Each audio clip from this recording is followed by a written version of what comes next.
This is Revathi. Welcome back to అందమైన కథల పొదిరిల్లు. ప్రియమైన రాక్షసి ఎపిసోడ్ నెంబర్ 92. బామ్మగారి చెకప్ కోసం శిరీష దగ్గరికి వచ్చిన చైతన్య. కానీ అక్కడ ఏం జరుగుతుంది? కథలోకి వెళ్ళబోయే ముందు దయచేసి వీడియోకి ఒక లైక్ ఇవ్వండి. అలాగే హైపిచ్చి వీడియోని సపోర్ట్ చేయండి. స్టోరీస్ నచ్చినట్టయితే మన ఛానల్ని తప్పకుండా షేర్ చేయండి. ఇక కథలోకి వెళ్ళిపోదాం.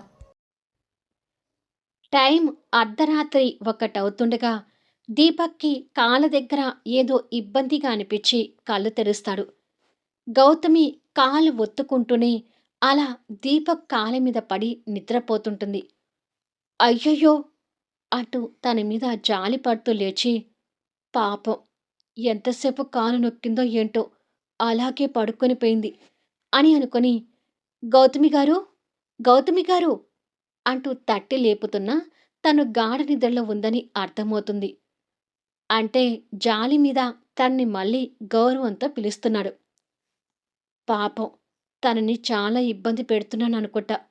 గౌతమి గారు నన్ను వదిలి వెళ్ళేదాకా తనకి ఈ ఇబ్బందులు తప్పవు అని జాలిపడి బెడ్ దిగి తనని చాప మీద పడుకోబెడితే కరెక్ట్ అని అనుకొని 2 చేతులతో తనని ఎత్తుకుంటాడు. నిద్రలో మంచి మనసుతో అమాయకంగా కనిపిస్తున్న తన మీద జాలిపడుతూ, పాపం చాప మీద ఏమొద్దులే, ఈ ఒక్క రోజుకి బెడ్ మీద పడుకొనిద్దాం, రేపటి నుంచి డిమాండ్ చేసి చాప మీద పడుకోమని చెప్తాను అని అనుకొని తనని బెడ్ మీద పడుకోబెడతాడు. మరి నేనెక్కడ పడుకోవాలి? నే చాప మీద పడుకుంటే మొగుడిగా నా డిమాండ్ తగ్గిపోతుంది. అలా తగ్గటానికి వీల్లేదు. ఇవాళ ఒక్కరోజుకి నేను కూడా తన పక్కన పడుకుంటానులే అని అనుకుని తన పక్కన పడుకొని బ్లాంకెట్ తీసి ఇద్దరికీ కలిసేలా కప్పి తనని చూస్తూ పడుకుంటాడు. ఆ చూపుల్లో తన మీద అభిమానం కలుగుతూ, మీరు ఎంత మంచివారు గౌతమి గారు అని అనుకొని, అమ్మో నేనేంటి తనని మెచ్చుకుంటున్నాను? నో, గౌతమి గారు మీరసలు మంచివారు కాదు. ఇటు తిరిగి పడుకుంటే మీరు మంచివారిలాగానే ఉంటారు. అందుకే అటు తిరిగి పడుకుంటాను అని చెప్పి గౌతమికి ఆపోజిట్‌గా తిరిగి పడుకుంటాడు. ఎంత మొండిగా పడుకున్నా చూపులు మళ్ళీ అటువైపుకే వెళ్తూ నిదానంగా మళ్ళీ గౌతమి వైపుకి తిరుగుతాడు. నిద్రలో తన దుప్పటి చిరికిపోతే, అయ్యో చలిగా ఉంది గౌతమి గారు, దుప్పటి తీయకండి అని మళ్ళీ దుప్పటి సరిచేసి కప్పి తనని చూస్తూ పడుకుంటాడు. ఉదయం 6 అవుతుండగా దీపక్ కళ్ళు తెరిచి మేలుకునేసరికి అప్పటికే గౌతమి నిద్ర లేచి ఆ రూము నుండి వెళ్ళిపోతుంది. అమ్మో, రాత్రి నేను తనని బెడ్ మీద పడుకోబెట్టానని నన్ను మంచివాని అనుకుంటుందేమో, అలా అనుకోవటానికి వీల్లేదు అని అనుకొని, ఒసేయ్ గౌతమి, ఎక్కడ ఉన్నావే, నాకు కాఫీ తీసుకురావే అంటూ గావు కేకలు పెడుతుంటాడు. వాళ్ళ అత్తగారితో కలిసి కిచెన్లో ఉన్న గౌతమి కప్పులో కాఫీ పోస్తూ, వస్తున్నాను దీపక్ అని అంటుంది. కొడుకు గావు కేకలు విని మమత కంగారు పడుతూ, డౌట్ లేదు, నా కొడుక్కి ఏదో అయింది అని అనుకుంటూ ఉండగా గౌతమి కాఫీ కలుపుకొని దీపక్ రూంలోకి వెళ్తుంది. దీపక్ కాలు మీద కాలు వేసుకుని ఊపుతూ, పిలవగానే కాఫీ తీసుకురావడం తెలీదనే నీకు? ఇలా ఇవ్వవే అంటూ మాటకు ముందు మాటకు వెనక వే అనే అక్షరాన్ని పోనివ్వకుండా మాట్లాడుతూ ఉంటాడు. గౌతమి నిట్టూర్చి కాఫీ కప్పు అందిస్తుంది. వేడి నీళ్లు పెట్టి నా బ్రష్ మీద పేస్ట్ వేసి సోపు టవలు అన్నీ రెడీగా పెట్టి ఉంచవే, నేను స్నానం చేసి వస్తా అని అంటాడు. అలాగే అని దీపక్ని అనుమానంగా చూస్తూనే గౌతమి వేడి నీళ్లు పెట్టడం కోసం వాష్రూంలోకి వెళ్తుంది. గౌతమి అక్కడి నుంచి వెళ్ళడం చూసి చైతన్యకి ఫోన్ చేస్తుంటాడు. ఎక్సర్సైజ్ చేస్తున్న చైతన్య ఫోన్ లిఫ్ట్ చేసి, చెప్పరా దీపక్, ఏంటి పొద్దున్నే నేను గుర్తొచ్చాను అని అంటాడు. ఒరే చైతన్య, నువ్వు గౌతమి విషయంలో చెప్పిన సలహా తూచా తప్పకుండా పాటిస్తున్నాను. నేను ఇలాగే చేశానే అనుకో, మరో 2-3 రోజుల్లో గౌతమి గారు వాళ్ళ పుట్టింటికి వెళ్ళిపోవడం ఖాయం అని సంతోషంగా చెప్తాడు. కట్టుకున్న భార్యని వదిలేయటం ఎందుకురా, నా చెల్లెలతో కాపురం చేయొచ్చు కదా అంటాడు చైతన్య. అదిగో ఆ మాటే అనొద్దన్నాను. ఇంతకీ నేనీకు చెప్పిన సలహా ఏమైంది? అని అడుగుతాడు దీపక్. ఇంకా అమలు చేస్తేనే కదా ఏమైందని చెప్పడానికి. నిన్నంతా ఆఫీసులో బిజీగా ఉండి కుదరలేదు. కానీ ఈరోజు ఆ సలహాని పాటించి శిరీషకి దగ్గరయ్యే ప్రయత్నం చేస్తానులే అని అంటాడు. గౌతమి వస్తున్నట్టుగా డోర్ సౌండ్ విని, సరే సరే మనం బయట కలిసినాక మాట్లాడుకుందాం అని చెప్పి దీపక్ ఫోన్ పెట్టేస్తాడు. గౌతమి బయటకొచ్చి, వాష్రూంలో అన్నీ రెడీగా పెట్టాను. ఇంకేమైనా ఉంటే పిలువు దీపక్ అని చెప్పి వెళ్ళిపోతుంది. ఇలా ఎన్నాళ్ళు నాకు గొడ్డు చాకిరి చేస్తుందో నేను చూస్తానులే అని అనుకుంటాడు దీపక్. ఇక్కడ చైతన్య ఫోన్ పెట్టేసి ఆలోచిస్తూ రాత్రి అమర్ ఆనందితో మాట్లాడటం గుర్తు తెచ్చుకొని అక్కడ నా చెల్లెలు టార్చర్ అనుభవిస్తుంది. కన్నీళ్లు పెట్టుకుంటూ గడుపుతుంది. నా చెల్లెలు ఎన్ని కన్నీళ్లు పెడుతుందో అంతకంటే డబల్ ఆ శివంగి చేత కన్నీళ్లు పెట్టించి నేనేంటో అశ్విన్‌కి చూపించుకోవాలి అని అనుకుంటాడు. ఇక్కడ అశ్విన్, ఆనంది ఆఫీస్‌కి రెడీ అయి కిందికొస్తారు. నందిత పేపర్ చదువుతూ కూర్చోడం చూసి గుడ్ మార్నింగ్ అమ్మా అని అంటాడు. నందిత వాళ్ళ వైపు చూసి గుడ్ మార్నింగ్ అశ్విన్ అని ఆనంది వైపు చూసేసరికి ఆనంది వాళ్ళ అత్తతో మాట్లాడకుండా కోపంగా మొహం తిప్పుకుంటుంది. మా అమ్మని గ్రీట్ చెయ్యి అంటాడు అశ్విన్ ఆనంది చెవి దగ్గరికొచ్చి. నన్ను తిట్టిన వాళ్ళతో నేను అస్సలు మాట్లాడను ఫే అని బెదిరించి బయట కార్ దగ్గరికి వెళ్ళిపోతుంది. తను అలా చేయటం చూసి అశ్విన్ కాస్త కోపం తెచ్చుకుంటూ సారీ అమ్మా, తన గురించి పట్టించుకోకు అని అంటాడు. నేనేమీ పట్టించుకోను కానీ ఆనందిని నువ్వేమీ అనకు. ఇక టైం అవుతుంది కదా, ఆఫీస్కి వెళ్ళండి అంటుంది నందిత. శిరీష హాస్పిటల్కి వెళ్ళిందా అమ్మా అని అడుగుతాడు. హా, ఇంతకు ముందే వెళ్ళింది అని అనగానే సరే అమ్మా, మేం కూడా ఆఫీస్కి వెళ్తాం బాయ్ అని చెప్పి బయటకొస్తాడు. ఆనంది కార్ దగ్గర కోపంగా నిలబడి ఉంటుంది. అశ్విన్ కూడా తనని కోపంగా చూస్తూ వచ్చి కార్ స్టార్ట్ చేయగానే ఆనంది వచ్చి కారులో బిగుసుకొని కూర్చోటం, అశ్విన్ కార్తో ముందుకు వెళ్ళిపోవడం జరిగిపోతుంది. లోపల కూర్చున్న నందిత రాత్రి జరిగిన సంభాషణ గుర్తు తెచ్చుకుంటూ ఉండిపోతుంది. ఇక్కడ అమర్ కూడా ఆఫీస్కి రెడీ అయి పేపర్ చదువుతూ కూర్చున్న చైతన్య దగ్గరికొచ్చి నువ్వు ఇంకా ఆఫీస్కి రెడీ కాలేదేంటి చైతన్య అని అడుగుతాడు. అది మావయ్య, నాకు బయట కొంచెం పనుంది, అది చూసుకొని వస్తాను. ఈలోపు మీరు వెళ్ళండి అని తడబడుతూ చెప్తాడు. నాకు తెలియకుండా నీకేం పనులున్నాయి అని అడుగుతాడు అమర్. అంటే పని నాకు కాదు, దీపక్‌కి ఏవో పనులున్నాయంట. నన్ను కలవమని చెప్పాడు అని ఏదో కవర్ చేస్తారు. సరే అని చెప్పి వంట చేస్తున్న దమయంతి గారి వైపు చూసి నేను ఆఫీస్‌కి వెళ్ళొస్తానమ్మా అని చెప్తాడు. సరే అమర్ అంటుంది దమయంతి గారు. అమర్ కార్ తీసుకుని వెళ్ళిపోగానే చైతన్య దీపక్ చెప్పిన ప్లాన్ అమలు చేయటానికి కిచెన్ దగ్గరికి వస్తాడు. అప్పుడే దమయంతి గారు తాలింపులో కూరగాయల ముక్కలు వేస్తూ దగ్గుతూ ఉంటుంది. అయ్యో బామ్మ, ఏంటి అలా దగ్గుతున్నావు అంటూ కంగారు నటిస్తూ దగ్గరకొస్తాడు. కూర తాలింపు చేస్తుంటే ఈ మాత్రం దగ్గు రావటం మామూలేరా అని అంటుంది. లేదు బామ్మ, ఇలా దగ్గు రావటం మీ ఆరోగ్యానికి మంచిది కాదు అంటూ స్టవ్ ఆఫ్ చేసి అర్జెంటుగా మిమ్మల్ని హాస్పిటల్ చూపిస్తాను పదండి అని అంటాడు. ఈ చిన్న దగ్గుకి హాస్పిటల్కి ఎందుకురా, వదిలేయ్ అని అంటుంది.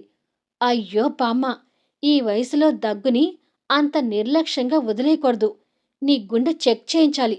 ముందు నువ్వు పద అంటూ బలవంతంగా దమయంతి గారిని కిచెన్ నుంచి బయటికి తీసుకొస్తాడు. కాసేపట్లో తనకి ఏ రోగం లేదని అంటున్నా కూడా వినిపించుకోకుండా బలవంతంగా శిరీష చేస్తున్న హాస్పిటల్కి తీసుకొని వస్తాడు.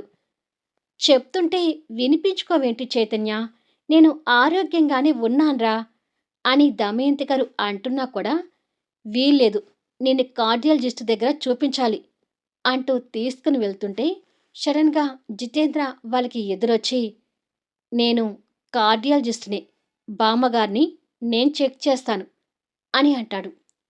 వీడొకడు పానకోల పుడకలాగా అని తిట్టుకొని, మేము డాక్టర్ శిరీష దగ్గర చెక్ చేయించుకోవడానికి వచ్చాం. నీ దగ్గర కాదు. తప్పుకో అంటాడు చైతన్య చిరాకు పడుతూ. మనవరాలు పేరు వినపడగానే బామ్మగారు సంతోషపడుతూ, నా మనవరాల దగ్గరికా వచ్చింది అని మనసులో అనుకుంటుంది. ఏం? శిరీష దగ్గరే ఎందుకు చూపించుకోవాలి? నేను బామ్మగారిని చెక్ చేస్తానని చెప్తున్నాను కదా! అంటూ జితేంద్ర బదులు సమాధానం ఇస్తాడు. ఓయ్ డాక్టరు, నేను నీ దగ్గర చెక్ చేయించుకోను. మా మనవరాల దగ్గరే చెక్ చేయించుకుంటాను అంటుంది బామ్మగారు. మీ మనవరాలా? అని జితేంద్ర ఆశ్చర్యంగా అడుగుతాడు. మనవరాలు అంటుందేంటి? అని చైతన్య కూడా ఆశ్చర్యంలో ఉంటాడు. బామ్మగారు తడబడుతూ, అదే మనవరాలు అంటే నా మనవరాలంత వయసు ఉన్నది కదా శిరీషకి. అందుకే మాట వరుసకి మనవరాలు అన్నానులే అంటూ కవర్ చేస్తుంది. ఓ అలాగా అంటాడు జితేంద్ర. కర్మ, నా సొంత మనవరాల్ని ఏదో పరాయి అమ్మాయిగా చెప్పాల్సిన పరిస్థితి వచ్చింది అని బామ్మగారు మనసులో తిట్టుకుంటుంది. శిరీష మీకు తెలుసా బామ్మగారు అని అడుగుతాడు జితేంద్ర. ఓ బాగా తెలుసు. ఒకసారి మా చైతన్య గాన్ని చెంప పగలగొట్టి ఇంటికి పట్టుకుని వచ్చిందిలే అంటుంది బామ్మగారు. చెంప పగలగొట్టింది అనగానే జితేంద్ర చైతన్య వైపు ఒక రకంగా చూస్తే, అబ్బా బామ్మ, ఈ డాక్టర్ గాడి ముందు తను నా చెంప పగలగొట్టిందని విషయం చెప్పి నా పరువు తీయాలా అంటూ బామ్మగారి చెవిలో ఊదుతూ ఉంటాడు. ఏహే, నేను ఉన్న విషయమే చెప్పాను కానీ లేని విషయం ఏమీ చెప్పలేదు కదా అని చిరాకు పడి, నువ్వు తప్పుకో డాక్టరయ్యా, నేను నా మనోహర దగ్గర చూపించుకోవాలి అని చెప్పి జితేంద్రని ఒక్క తోపు తోసి బామ్మగారు ముందుకు వెళ్తుంటుంది.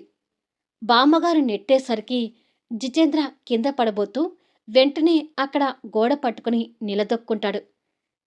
జితేంద్రని చూసి చేతిని నవ్వుకొని, బామ్మ అంటూ ముందుకు వెళ్తూ, నాకంటే ముందు మా బామ్మని శిరీష దగ్గరికి వెళ్ళటానికి తొందరపడుతుందే అని అనుకుంటాడు. వెళ్తున్న ఆ ఇద్దరి వైపు జితేంద్ర చిరాగ్గా చూస్తూ, ఈ చైతన్యగాడు కావాలని శిరీష దగ్గరికి వస్తున్నాడా అనే ఆలోచనలో ఉంటాడు. శిరీష ఒక పేషెంట్ని చూసి బయటికి పంపిస్తూ ఉండగా, అమ్మ శిరీష అంటూ బామ్మగారు లోపలికొస్తుంది. బామ్మగారిని చూడగానే శిరీష నవ్వుతూ, హాయ్ బామ్మగారు, మీరేంటి ఇలా వచ్చారు అని అడుగుతుంది. ఒక డాక్టర్ దగ్గరికి ఎందుకు రావాలో అందుకే వచ్చాం శిరీష అంటూ చైతన్య కూడా లోపలికొస్తాడు. అవునా, బామ్మగారికి ఏమైనా ప్రాబ్లమా అని కాస్త కంగారుగా అడుగుతుంది శిరీష. అంటే అమ్మా, ఈ మధ్య దగ్గు ఆయాసం ఎక్కువ వస్తుంది. అందుకే నీ దగ్గర చూపించుకుందామని వచ్చానమ్మా అంటుంది బామ్మగారు చైతన్య కంటే ముందే సమాధానం చెప్తూ. అబ్బో, నాకన్నా మా బామ్మే ఫాస్ట్ ఉంది అని అనుకుంటా చైతన్య. కూర్చోండి బామ్మ అంటూ శిరీష బామ్మగారిని కూర్చోబెట్టి స్టెథోస్కోప్ పెట్టి చెక్ చేస్తుంటుంది. శిరీష బామ్మగారిని చెక్ చేస్తుంటే చైతన్య శిరీషకి ఎదురుగా కూర్చొని చెయ్యిని టేబుల్కి సపోర్టుగా గడ్డం కింద ఆనిచ్చి పెట్టుకొని తననే చూస్తూ ఉంటాడు. ఒకసారి టేబుల్ దగ్గరికి వెళ్ళి పడుకోండి బామ్మ, నేను అక్కడికి వచ్చి చూస్తాను అని చెప్పి సిస్టర్ని పిలిచి బామ్మగారిని టేబుల్ దగ్గర పడుకోబెట్టి బీపీ షుగర్ లెవెల్స్ చెక్ చేసి నన్ను పిలవండి అని అంటుంది. అలాగే డాక్టర్ అంటూ సిస్టర్ బామ్మగారిని అక్కడి నుంచి తీసుకుని వెళ్తుంది. శిరీష ఒంటరిగా ఉండేసరికి తనతో ఎలాగైనా మాటలు కలపాలని చూస్తూ, ఎలా ఉన్నావు శిరీష అని అడుగుతాడు. శిరీష కంటే ముందు డోర్ దగ్గర ఉన్న జితేంద్ర దగ్గర నుండి సమాధానం వస్తూ, డాక్టర్ దగ్గరకొచ్చి డాక్టర్ని ఎలా ఉన్నావు అని అడగటం కాదు, వచ్చిన వాళ్ళు ఎలా ఉన్నారో డాక్టర్ దగ్గర చూపించుకొని వెళ్ళాలి అంటూ వాళ్ళ మధ్యకి ఎంటర్ అవుతాడు.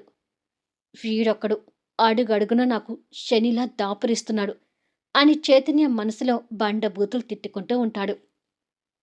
పేషెంట్స్ ఎవరైనా వస్తే చూస్తూ ఉండి చంద్ర, నేను వెళ్ళి బామ్మగారిని చెక్ చేసి వస్తాను అని చెప్పి శిరీష అక్కడి నుండి వెళ్ళిపోతుంది. జితేంద్ర శిరీష పక్కన ఇంకొక చైర్ ఉంటే ఆ చైర్లో కూర్చొని చైతన్యని కోపంగా చూస్తూ ఉంటాడు. వీడి ముఖం చూడటానికా నేను హాస్పిటల్‌కి వచ్చింది అని చైతన్య మనసులో పిచ్చి పిచ్చిగా తిట్టుకుంటూ ఉంటాడు. లోపలికి వెళ్ళిన శిరీష బామ్మగారిని అవి ఇవి అడుగుతూ స్టెతస్కోప్ పెట్టి తన హార్ట్ దగ్గర చెక్ చేస్తూ ఉంటుంది. మనవరాలతో అలా ట్రీట్మెంట్ చేయించుకోవడం బామ్మగారికి కూడా సంతోషంగా అనిపిస్తూ ఉంటుంది. కానీ శిరీషకి బామ్మగారి ఆరోగ్యం నార్మల్‌గా లేదు అన్నట్టుగా అనుమానం కలుగుతూ, "ఎన్ని రోజుల నుంచి ఉంది బామ్మ ఈ ఆయాసం?" అని అడుగుతుంది. "ఓ వారం రోజుల నుంచి ఉంటుందమ్మా" అని బామ్మగారు చెప్తుంది. శిరీష తన హార్ట్ బీట్స్‌ని, పల్స్‌ని చెక్ చేసి, "బామ్మగారి హార్ట్ బీట్ నార్మల్‌గా లేదు. నాకేదో అనుమానంగా ఉంది. ఎందుకైనా మంచిది టెస్ట్ చేయించుదాం" అని శిరీష మనసులో అనుకొని కొన్ని టెస్టులు రాసి పక్కనున్న సిస్టర్‌కిచ్చి, "బామ్మగారిని తీసుకుని వెళ్లి అర్జెంటుగా ఈ టెస్ట్ చేయించండి" అని అంటుంది.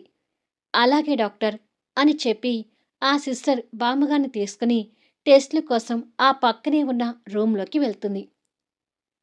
బామ్మగారి ఆరోగ్య కండిషన్ గురించి శిరీష కొంచెం కంగారు పడుతూనే క్యాబిన్‌లోకి వచ్చి చైతన్యకు ఎదురుగా జితేంద్ర పక్కన కూర్చుంటుంది. మళ్ళీ నెక్స్ట్ వీడియోలో కలుద్దాం. శిరీష అనుమానం నిజమై బామ్మగారి ఆరోగ్యం నిలకడగా లేదు అని రిపోర్ట్స్‌లో వస్తుందా? ఏదో అనుకొని చైతన్య బామ్మగారిని తీసుకుని వచ్చినందుకు చైతన్యకి బామ్మగారి ఆరోగ్య విషయంలో షాక్ తగలనుందా? నందిత, అశ్విన్ పైకి కోపంగా ఉన్నా బామ్మగారంటే ఇష్టమే కాబట్టి ఈ పరిణామంతో అందరూ ఎలా రియాక్ట్ కాబోతున్నారు? అద్భుతమైన కథనాలతో ఆసక్తికరంగా సాగిపోయే కథా వీడియోస్ని మిస్ కాకుండా చూడండి. కథ నచ్చితే లైక్ చేయండి, హైప్ ఇవ్వండి, మీ అమూల్యమైన అభిప్రాయాలను తెలియచేయండి. అలాగే మన స్టోరీస్ని దయచేసి షేర్ చేయండి. Thank you for listening.